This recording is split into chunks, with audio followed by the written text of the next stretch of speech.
బయటికి వెళ్ళండి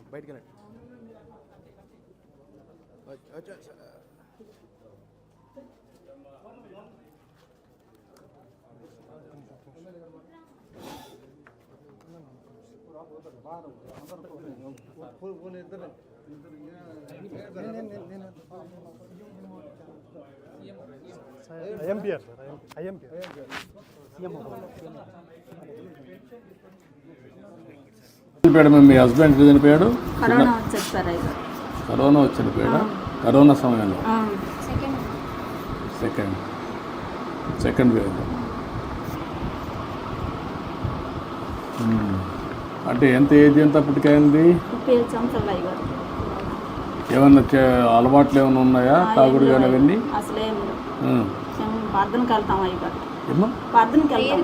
ప్రేయర్కి వెళ్తాను. మాకు అసలు అలవాట్లు ఏం లేవు.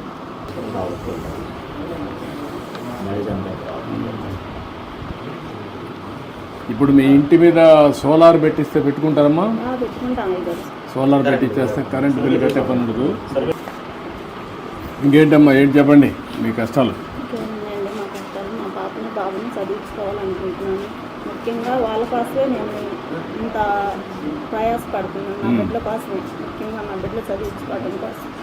నేను ఆయాంలో 5 సంవత్సరాల్లో 5 సంవత్సరాల కాలంలో మన ప్రభుత్వంలో చేర్చినప్పుడు ఇల్లు కట్టించుకున్నాను. అప్పుడు జరిగిన మళ్ళీ 5 సంవత్సరాల కాలంలో మాకైతే అందుబాటులోకి రాలేదు. మేము చాలా ఇబ్బంది పడ్డాం కరోనా టైంలో. ఆ టైంలో పడ్డప్పుడు మమ్మల్ని ఎవరు ఆదుకున్న కూడా ఎవరు రాలేదు. 5 సంవత్సరాల కాలంలో కూడా. అప్పుడు 50,000 కరెంటు బిల్లు కట్టేనే మీకు పింఛన్ ఇస్తాము, లేకపోతే మేయం. సచివాలయంలోకి వచ్చిన పింఛన్ ఎన్నికెళ్ళిపోయింది. ఎన్నికెళ్ళిపోతే 50,000 బిల్లు కట్టమంటే అబ్బాయి కూలి పని చేసుకుని ఇప్పుడు కూడా మేము నెల వచ్చాము 3,000 రూపాయలు డబ్బులు కట్టుకుంటున్నాం పింఛన్ కోసం.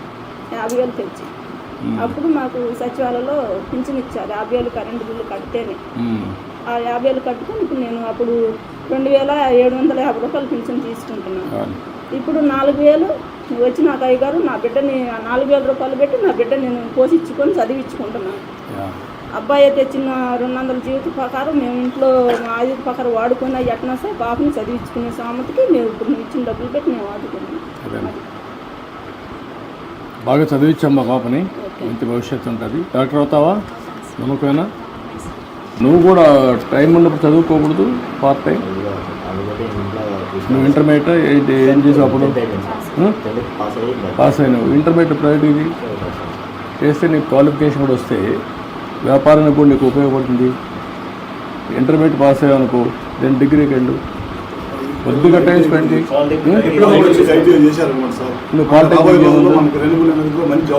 అదే పాలిటెక్నిక్ చేయించు, నీకు ఐడియా వస్తుంది, చాలా ఉద్యోగాలు వస్తాయి. రెండోది వచ్చి నీకు వ్యాపారం కూడా కంట్రోల్ వస్తుంది. చిన్నగా ఇచ్చి ముందు రిపేర్ చేయి, ఆ 3 లక్షలు పెట్టి దాని నుంచి నెక్స్ట్ ఎట్టుకోవాలో చదువుకుంటూ 2 పనులు చేయి. ఓకే అమ్మా, నేను ఆ డబ్బులు కూడా ఇప్పుడు బిల్లు ఇచ్చేసేయమంటాను. ఇది కూడా పెట్టిస్తాం, సోలార్ పెట్టిస్తాం. ధైర్యంగా ఉండండి. ఈ పాపని ఏం కావాలో అవన్నీ ఇప్పించి చదివించాలి.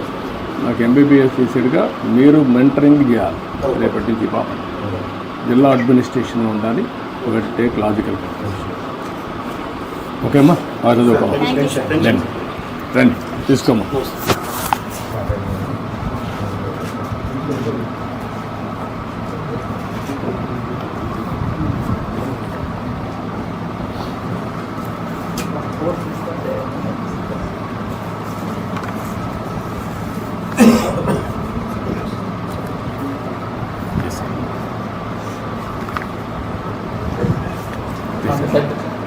రామ్ అటు ఇట్లా లేమా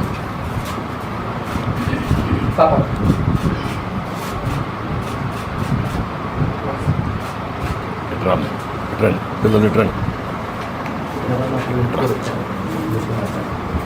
కరోనా టైంలో మన వాళ్ళు ఇంటికి వచ్చాం sir.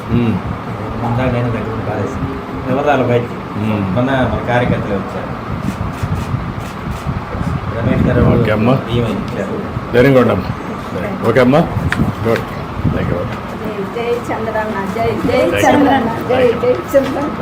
Very good, very good. బాగా చదివిస్తుంది. వెరీ గుడ్ అండి.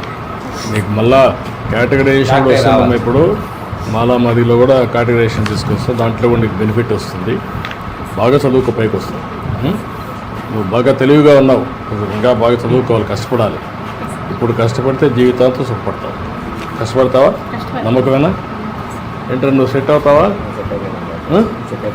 ఇప్పుడు ఇది ఇచ్చినాక నువ్వు బాగా సెట్ అయ్యి మీ అమ్మను సరిగా చూసుకొని పాపను బాగా చదివించి మీ చెల్లెల్ని చేస్తావా?